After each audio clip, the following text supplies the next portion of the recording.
আনারসের চাটনি একদম শেষ পাতে হলে কিন্তু জমে যায়। Welcome to my channel Mampi Rannabati. আমার চ্যানেলে আমার সকল বন্ধুদের এবং গুরুজনদের ওয়ার্ম ওয়েলকাম, সুস্বাগতম। এখানে আমি কড়াইতে নিয়ে নিয়েছি সর্ষের তেল। সর্ষের তেল 1 বড় চামচ নিয়ে এখানে দিয়ে দিয়েছি সর্ষে আর 2টো শুকনো লঙ্কা ফাটিয়ে। ভালো করে ফোড়নের গন্ধ বের হতে শুরু করলে আনারসগুলো ভালো করে কেটে নিতে হবে। আনারস কাটার একটা শর্ট ক্লিপ বা শর্ট ভিডিও আমি অলরেডি কিন্তু আমার চ্যানেলে শেয়ার করে দিয়েছি। যারা আনারস কাটতে পারো না, একদম বিগিনার, তারা দেখে নিতে পারো। এরপরে এখানে সামান্য নুন হলুদ দিয়ে আনারসটাকে ভেজে নিচ্ছি।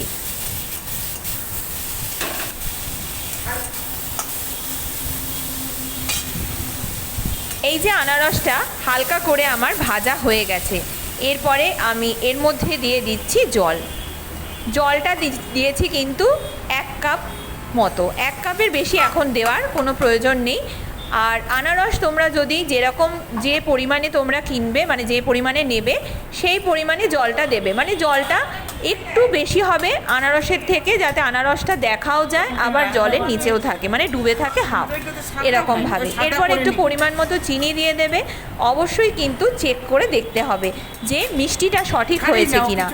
মিষ্টিটা নিজস্ব তোমরা স্বাদ অনুযায়ী দেবে, যে যেরকম মিষ্টি খেতে পছন্দ করো সে সেরকম দেবে। আনারসের চাটনি কিন্তু খুব ভালো হয় খেতে। যারা এটা করতে পারে একমাত্র তারাই জানে যে ভাতের শেষ পাতে, মানে খাওয়ার শেষ পাতে আনারসের চাটনিটা যে কি দারুণ লাগে। মুখ যেন মনে হয় একদম অন্য রকম স্বাদ পায়, জিভের স্বাদই বদলে যায় এই আনারসের চাটনি। আনারসগুলো যেন ভালো করে নরম হয়ে যায়, সেটা খুন্তির ডগা দিয়ে চেক করে নেবে।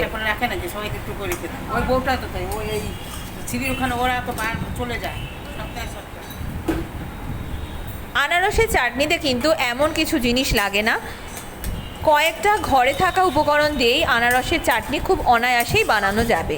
শুধুমাত্র আনারস কাটার রেসিপি অলরেডি আমি শেয়ার করে দিয়েছি শর্ট ভিডিওতে, তোমরা দেখে নিতে পারো।